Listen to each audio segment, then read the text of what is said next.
ನಮಸ್ಕಾರ ರೈತ ಬಂದವರೇ, ನನ್ನ ಹೆಸರು ಗಿರೀಶ್ ಅಂತೇಳಿ ನವಭಾರತ್ ಫರ್ಟಿಲೈಸರ್ಸ್ ಲಿಮಿಟೆಡ್ ಹಾಸನ ಆಫೀಸಿಂದ ಬಂದಿದ್ದೀನಿ. ಇಲ್ಲಿ ನರಸೀಪುರ ತಾಲೂಕು ಸೋಮನಹಳ್ಳಿ ಅಂತಕ್ಕಂಥ ಗ್ರಾಮ, ಮಳವಳ್ಳಿ ತಾಲೂಕು, ಮಂಡ್ಯ ಡಿಸ್ಟಿಕ್ ರೈತರ ಜಮೀನು ಬಂದಿದ್ದೀನಿ. ಇಲ್ಲಿ ನಮ್ಮ ಜೊತೆ ರೈತರಿದ್ದಾರೆ, ಅವ್ರನ್ನೇ ಮಾತಾಡ್ತೀನಿ. ನಮಸ್ಕಾರ ಸರ್. ನಿಮ್ಮ ಪರಿಚಯ ಮಾಡ್ತೀವಿ. ನಮ್ಮ ಹೆಸರು ನಟರಾಜು ಅಂತ, ಸೋಮನಹಳ್ಳಿ, ಮಳವಳ್ಳಿ ತಾಲೂಕು, ಮಂಡ್ಯ ಜಿಲ್ಲೆ. ನಾವು ಒಬ್ಬ ರೈತರು.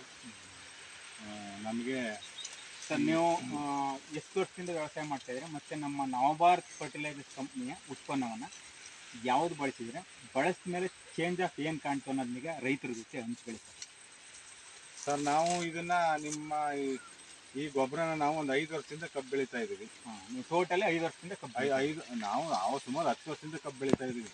ಆದರೆ ನಮಗೆ ಪರಿಚಯ ಇರಲಿಲ್ಲ. ಇದು ಈ ರಾಚಪ್ಪ ಅನ್ನೋರು ಬಂದು ಪರಿಚಯ ಮಾಡಿಕೊಟ್ರು. ಪರಿಚಯ ಮಾಡಿಕೊಟ್ಮೇಲೆ ನೋಡೋಣ ಅಂತ ನಾವು 1-2 ವರ್ಷ ತಳೆದು ಆಮೇಲೆ ಅದನ್ನು ಬಳಕೆ ಮಾಡಿದ್ರು. ಯಾವ್ದಾವ್ದು ಬಳಸಿದ್ದೀರಾ? ಬಳಕೆ ಅಂದರೆ ವಿಜಯಗ್ರಾಮಿ ಮತ್ತು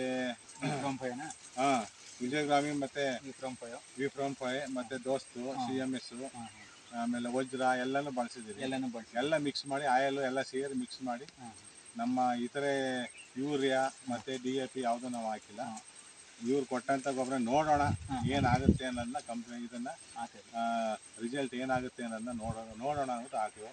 ನಮ್ಗೆ ಈಗ 4-5 ವರ್ಷದಿಂದ ಆಗ್ತಾ ಇದ್ದೀವಿ. 5 ವರ್ಷ ಒಳ್ಳೆ ಬೆಳೆ ಬೇಕಾಗಿದೆ.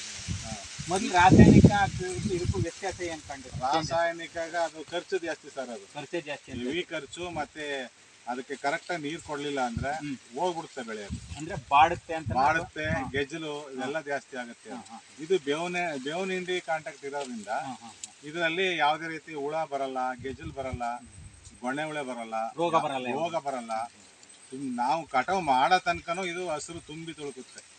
ಕರೆಕ್ಟಾಗಿ ಮಳೆ ಬೆಳೆ ಆಗ್ಬಿಟ್ಟು ನಾವು ನೀರು ಕೊಟ್ಬಿಟ್ರೆ ಕಬ್ಬು ಕಟಾವು ಮಾಡ್ತಿರೋನು ಬೆಳ್ಕೊಂಡು ಹೋಯ್ತಾ ಇರ್ತದೆ. ಅಂದ್ರೆ ಸರಿ, ಈಗಿರೋ ಬೆಳೆ ಎಷ್ಟನೇ ಕೊಂಟು ಕೂಳೆ ಅಂತ ಹೇಳ್ತೀರಾ? ಇದು 3ನೇ ಕೂಳೆ. ಇದು 3ನೇ ಕೂಳೆ. ಮೊದಲು ಫಸ್ಟ್ ಸಾರಿ ಬೆಳೆದು ಮತ್ತೆ 2ನೇ ಸಾರಿ ಮೂರನೇ ಬೆಳೆನೂ ಮೂರನೇದು. ಫಸ್ಟ್ನೇ ಬೆಳೆ ಅಂದ್ರೆ ಅದು ಸೊಸ್ಕಬ್ಬು ಅಂತ ಹೇಳ್ತಾರಲ್ಲ, ಸ್ವಲ್ಪ ಇಳುವರಿ ಕಮ್ಮಿ ಬಂತು. ಅದು 2ನೇದು ಜಾಸ್ತಿ ಬಂತು. 2ನೇದು ಜಾಸ್ತಿ ಬಂತು. ಇದು 3ನೇದು ಅದಕ್ಕಿಂತ ಜಾಸ್ತಿ ಬರುತ್ತೆ. ನಾವು ನೋಡಿದ ಪ್ರಕಾರ ನಮ್ಗೆ ಅನಿಸಿಕೆ ನಮ್ಗೆ ಗೊತ್ತಾಗುತ್ತಲ್ಲ, ಇದು ಅದಕ್ಕಿಂತ ಜಾಸ್ತಿ ಬರುತ್ತೆ. ಮತ್ತೆ ಇದನ್ನ ನಾವು 2 ಟ್ರಿಪ್ಪು ಗೊಬ್ಬರ ಹಾಕಿರೋದು ಅಷ್ಟೇ. 2 ಟ್ರಿಪ್ಪು ಹಾಕಿರೋದು. ಫುಲ್ಲು ಇದು ಹಸಿ ಇರ್ತದೆ ಕೊನೆ ತನಕ. ತುಂಬಾ ಚೆನ್ನಾಗಿದೆ. ಈ ಬೇರೆ ರೈತರಿಗೆ ಏನು ಹೇಳಕ್ ಇಷ್ಟಪಡ್ತೀರಿ? ಬೇರೆ ರೈತರಿಗೆ ನಾವು ಈ ಪಕ್ಕದಲ್ಲಿ ಶುಂಠಿ ಅವರು ಇದ್ದಾರೆ, ಬಾಳೆ ಅವರು ಇದ್ದಾರೆ, ಮತ್ತೆ ತರಕಾರಿ ಅವರು, ಮತ್ತೆ ಕಬ್ಬು ಹಾಕೋರ್ಗೆ ಎಲ್ರಿಗೂ ನಾನು ಕರೆದು ಇದನ್ನೆಲ್ಲ ಪರಿಚಯ ಮಾಡ್ತಾ ಇದ್ದೀನಿ. ನೋಡ್ತಾ ಇದ್ದಾರೆ, ಬಂದು ನೋಡ್ತಾ ಇದ್ದಾರೆ. ಪರವಾಗಿಲ್ಲ ಇದೇನು ಇಷ್ಟೊಂದು ಹಸು. ಈ ಪಕ್ಕದಲ್ಲಿ ಸೋಮಣ್ಣ ಅಂತ ಇದ್ದಾರೆ, ಪಟೇಲ್ ಸೋಮಣ್ಣ ಅಂತ. ಅವರು ಇದನ್ನ ಹೋದ್ ಸರಿ ಕೊಡ್ಸಿದ್ವಿ ಅವ್ರಿಗೆ. ಹೋದ್ ಸರಿ ಒಂದ್ಸರಿ ಕೊಡ್ಸಿದ್ವಿ. ಈ ಸರಿ ಯಾಕೆ ಅವ್ರ ಮನ್ಸು ಪಡಲಿಲ್ಲ. ಅದು ಈಗ ನಮ್ಮದು ನೋಡ್ಬಿಟ್ಟು ಅವರು ನೆಕ್ಸ್ಟ್ ನಾನು ಇದನ್ನೇ ಹಾಕ್ತೀನಿ ಅಂತ ಅಂದ್ಬಿಟ್ಟು ಹೇಳೋರು. ಮತ್ತೆ ಶುಂಠಿ ಅವರು ಕೇರಳದಿಂದ ಬಂದು ಜಮೀನು ಮಾಡ್ಕೊ ಶುಂಠಿ ಮಾಡ್ತಾ ಇದ್ದಾರೆ. ಅವರು ನಮ್ಮ ಪಕ್ಕದ ಜಮೀನಲ್ಲಿ ಅವರು ಸರಿ ಹಾಕಿ ಬೆಳೆದವ್ರೆ. ತುಂಬ ಚೆನ್ನಾಗಿ ಬಂದೈತೆ. ಇದರಿಂದ ನಾವು ಖರ್ಚು ಕಡಿಮೆ, ಆದಾಯ ಜಾಸ್ತಿ ಇದೆ. ಒಂದು 2 ಗೊಬ್ಬರ ಕರೆಕ್ಟಾಗಿ ನಾವು 2 ಗೊಬ್ಬರ ಮೇಂಟೈನ್ ಮಾಡಿಬಿಟ್ರೆ ಸಾಕು, ಒಳ್ಳೆ ಬೆಳೆ ಬರುತ್ತೆ.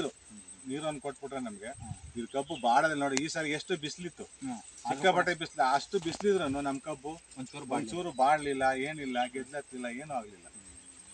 ತುಂಬ ಚೆನ್ನಾಗಿದೆ ನೋಡಿ. ಈಗ ನಟರಾಜ್ ಅವರು ಹೇಳಿದ್ರು, ತಾವು 3ನೇ ಬೆಳೆನೂ ಕೂಡ ಕಬ್ಬಿಗೆ ನಿಮ್ಮ ಗೊಬ್ಬರ ಹಾಕಿದ್ದೀವಿ, ಚೆನ್ನಾಗಿದೆ ಅಂತ ಹೇಳ್ತಾ ಇದ್ದಾರೆ. ಮತ್ತು ಬೇರೆ ರೈತರು ಕೂಡ ನಾವು ನಿಮ್ಮ ಉತ್ಪನ್ನವನ್ನು, ನಿಮ್ಮ ಕಂಪ್ನಿಯ ಪ್ರಾಡಕ್ಟ್ನಿಗೆ ಚೆನ್ನಾಗಿದೆ ಅಂತ ಹೇಳ್ತೀವಿ ಅಂತ ಹೇಳ್ತಾ ಇದ್ದಾರೆ. ಅವರಿಗೆ ನಮ್ಮ ಕಂಪ್ನಿಯ ಪರವಾಗಿ ಹಾಗೂ ನನ್ನ ವೈಯಕ್ತಿಕವಾಗಿ ನಮಸ್ಕಾರ ಅಂತ ಹೇಳ್ತೇನೆ. ನಮಸ್ಕಾರ.